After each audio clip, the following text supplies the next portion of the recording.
Now, a former school water polo coach has pleaded guilty to 144 charges, including rape, sexual assault, attempted murder, showing pornography to minors, and sexual grooming. Investigations show that some pupils were scared to even come forward. It's alleged teachers and pupils enforced an unofficial code of silence. For more on this, we're joined by Lamprecht from Women and Men Against Child Abuse, Rees, Mann from South African Male Survivors of Sexual Abuse, as well as lawyer Frieda Scheepers. If I may start with you, Frieda. Well, thanks to all three of you for your time this evening. Frieda, I know this episode has raised quite a number of legal issues, which we're going to explore in a while. But from what you know, and from having dealt with these sorts of issues before, what for you is the kind of environment, shall we say, that sort of contributes to what we've seen at this particular school? I would start by saying that the code of silence at the school, which we during our investigations found, and it was also found by the MEC's second attorney, which he appointed. The code of silence is there to keep the children silent about the atrocities happening at the school. For instance, they call it the Parktown way. What happens at Parktown stays at Parktown. Snitches get stitches and end up in ditches. If you cry, you die. What happens on camp stays on camp. The moment that child reports it to his parents and the parents complain to the school, the child is picked out and targeted like you won't believe. That is one of the main concerns, is the fact that the children are too scared to speak out because they are scared of intimidation and victimization. Look, how are these codes, like really maintained and promoted? I mean, the things that Frieda was talking about. What are these? How do these networks, work at the school to ensure that there is that veil of secrecy? Well, one of the big things in these cases is the fact that there's a violation of certain boundaries. So, for example, there will be DP put on genitals or penises pushed into faces. And those things come with, for example, quite homophobic, kind of attitudes. It comes with the fact that I don't really have anyone to turn to. If I tell people, I'm the one to blame because it's a shame, why did they pick me? So there's a whole kind of code that goes around the fact that certain kinds of behaviors we don't talk about. If we go back years, there wasn't even a language for this kind of abuse. So you go back to the 80s, people didn't know how to talk about abuse. Certainly men didn't know how to talk about abuse, and certainly about abuse between men. And we still don't talk about sex and sexuality in very constructive ways. Insert that into a system where you've got, for example, a hostel, where the whole system closes in. You get told what time to wake up, what time to sleep, what time to eat, when you can go out, who you can go out with, etc. That total institution becomes a closed unit within the sexual pathology that allows it to continue. Have these methods kind of changed or been refined over time, perhaps to escape scrutiny? I think they've become more entrenched. So, as Luke said, it starts off very subtly in, for example, initiation.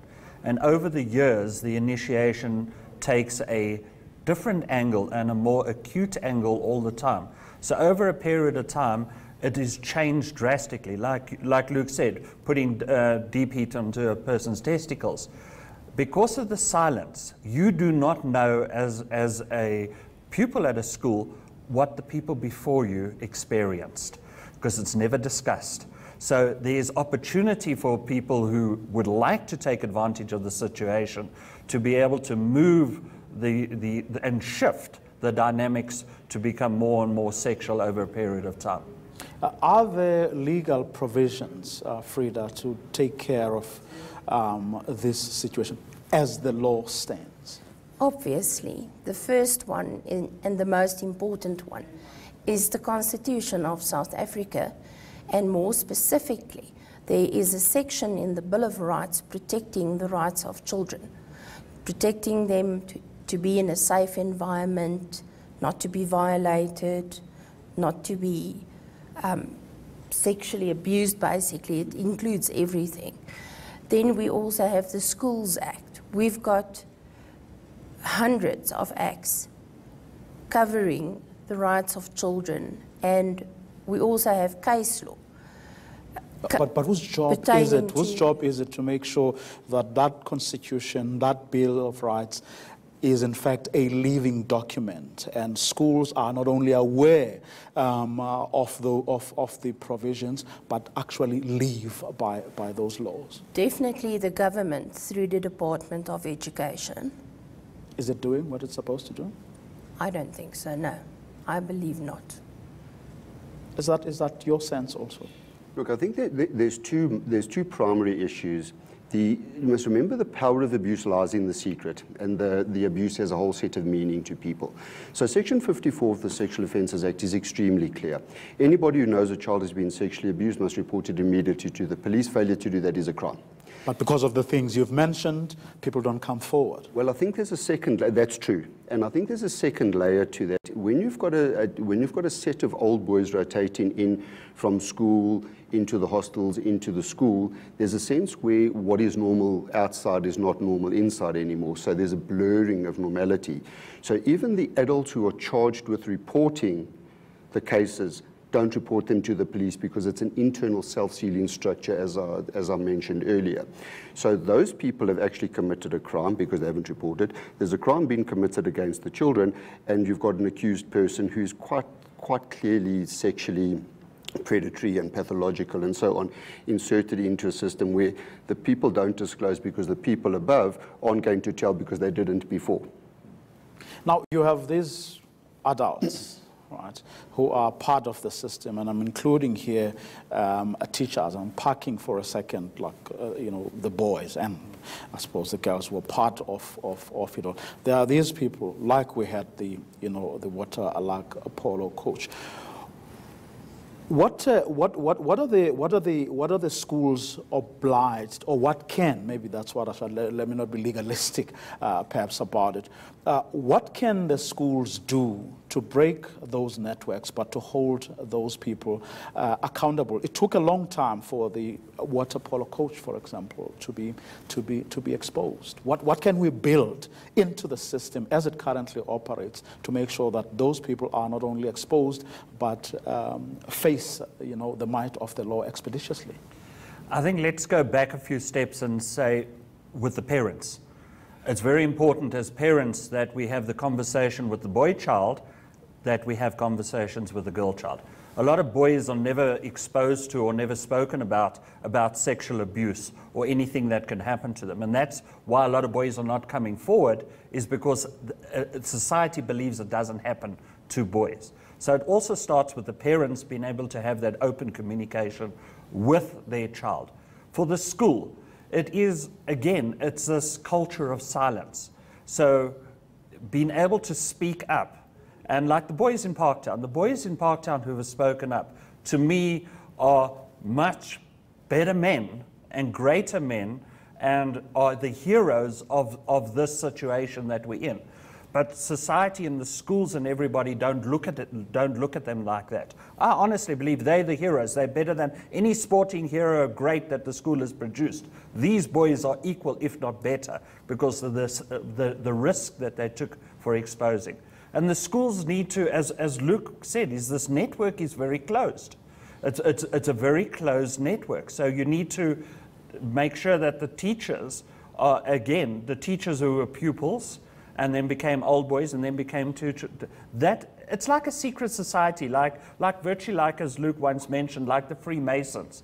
It's a secret society. What happens there stays in there, and we're going to have to allow and accept that young boys can speak out.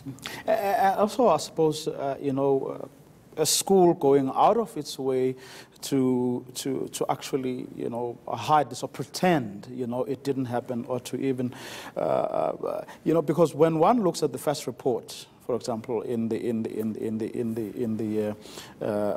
particular case we are talking about here, Parktown, yeah, and you look at the first report versus the second report, you're like, but it does appear like someone went out of their way to actually obscure the facts, you know, to really push this, you know, under the carpet. And then in those instances, how do we as a society or as a nation then say none of this should ever happen again?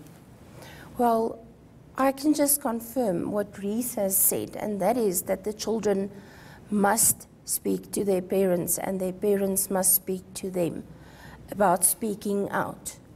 Let's say this person, because that's like a bigger and wider sort of societal problem. It's not only confined to the particular issue we're talking about. There is that problem generally in our society. But how do we then compel schools to actually make sure that they don't do what I believe you know, happened in the Parktown instance? I can mention that we have been at the reading of the Harrison-Eupen report. We will be keeping a very close eye on what the Gauteng Department of Education is going to do about the findings in that report. And I think ultimately the only way to stop this is via the courts. I agree with you that with the first report, things were just swept under the carpet. Who the perpetrators are, we don't know. And they are protected by their colleagues. Politicians always, or often disappoint us, look, and the law can't really take care of everything that needs to be done. What do we do? Look, I think one of the big things we need to be thinking about is that, and it happens a lot, it happens in conversations about gender, conversations about race, that if you change something and somebody gets empowered, doesn't mean the person who's not been empowered has been disempowered. So in other words, if we take something away from the traditions of Parktown in order to undo the secrecy, doesn't mean we take the pride of the great rugby and the pride of the great sporting. We're not trying to take something away from Parktown in terms of its tradition of academia and so on, which the MEC mentions all the time. It's one of the best performing schools. So we don't want to say because this exists, it's a binary argument that if we take this away, the whole of Parktown collapses, because it's not a good argument to say. So what I do think we do is we need to name the things that need to change. We come from a history, and we've had a lot of it, you know, the Lost Boys of Bird Island and, you know, the Van Nooyen case that's coming out now. We've had a lot of things in the past that weren't good. We changed them, and we changed them for the better to protect the rights of people. We didn't remove something from somebody by empowering other people. And I think that's the binary nature of the discussion that these schools are having at the moment. We'll lose our tradition. That is not what we're saying. We're saying that certain elements of the tradition allow for offenders to insert themselves and allow for the pathology to flourish, not just exist, but to flourish. We want that removed. Your proud sporting tradition and all of that needs to be looked at in terms of what kind of social deviance does it actually encourage that leads to the abuse, and we need to remove those parts, not your rugby performance or your academic performance, and that's the hard conversation I think we need to have. Rees, if we acknowledge that the things you said need to be done, or society has to do, parents in particular have to do, is what they have to do, but then we recognize that that is not happening as we speak.